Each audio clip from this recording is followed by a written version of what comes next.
Hi, Rose. Nice to see you again. As you're aware,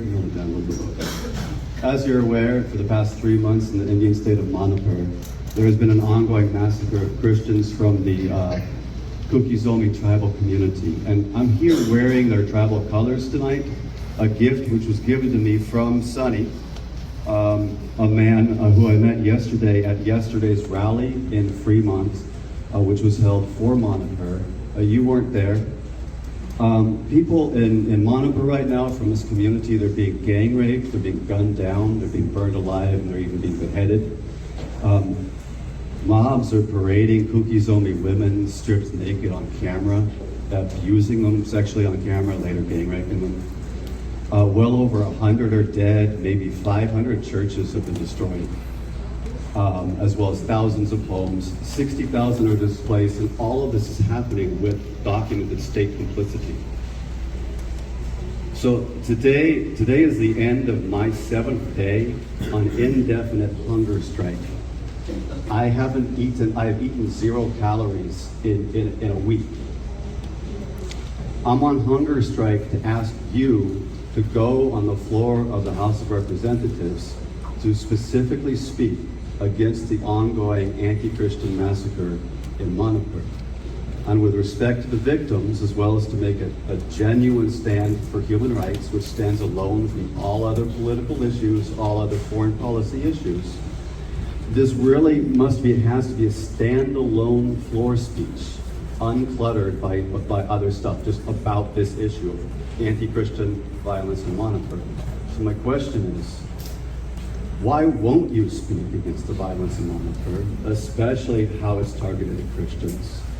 If you do support international human rights issues, like you've just been talking in support of democracy in Israel, you've spoken unapologetically about human rights issues, aside from the foreign policy issues in those countries vis-a-vis U.S. You've spoken in support of human rights in Yemen and Iraq and elsewhere. So if you do support international human rights issues, then what is the reason for your reluctance to make a bold, unapologetic statement about it? What is so scary about making a specific statement against the ongoing massacre of Christians in Manipur? Cyril, I'm hungry for you to say something about the massacre of Christians in Manipur. Please make a promise to do so on the floor so that I can communicate. And we do have somebody else in the audience. My name is Tini. I'm from Kuki-Zomi woman from Manipur, India. My family have lost everything since 3rd of May, including their homes. They have nothing at all. So the India government have not stopped this. So this is my humble request to Mr. Khanna, that if you can kindly please speak up on the floor for us. Thank you. Well, I appreciate your being here. I appreciate your activism. And certainly what I speak today is my position. The venue people cover what I say, every word on social media and other things. So let me tell you where I stand. First of all, anyone who saw the video of naked women being paraded in the streets would be horrified at what happened. And I certainly condemn the perpetrators of that act of sexual assault on those innocent women, and condemn any of the violence, and believe that the people who committed that violence need to be held accountable. And I watched some of that footage, and it was wrong and unacceptable, and I echo what our State Department has said about that situation. I also believe that there should be absolutely no violence against any place of worship, whether that is a temple, whether it's a mosque, whether it's a church, whether it is any religious institution. And I will continue to stand up for pluralism and condemn any violence in any country, including in India, if it is targeted against any place of worship or a mosque.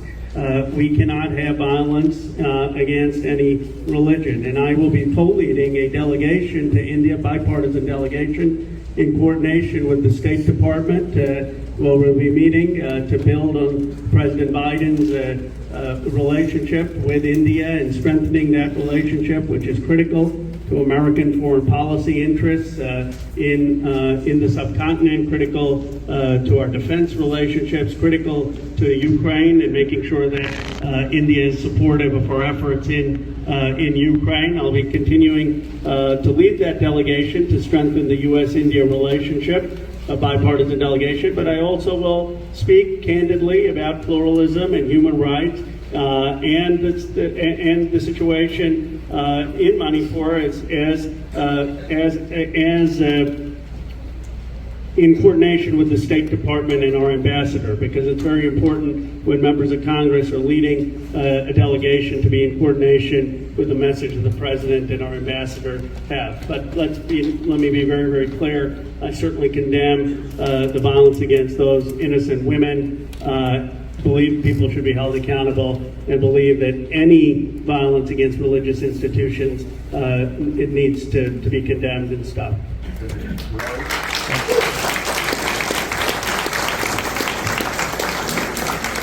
Well, you didn't answer my question. I continue on 100 seconds. Frederick, don't waste your time here.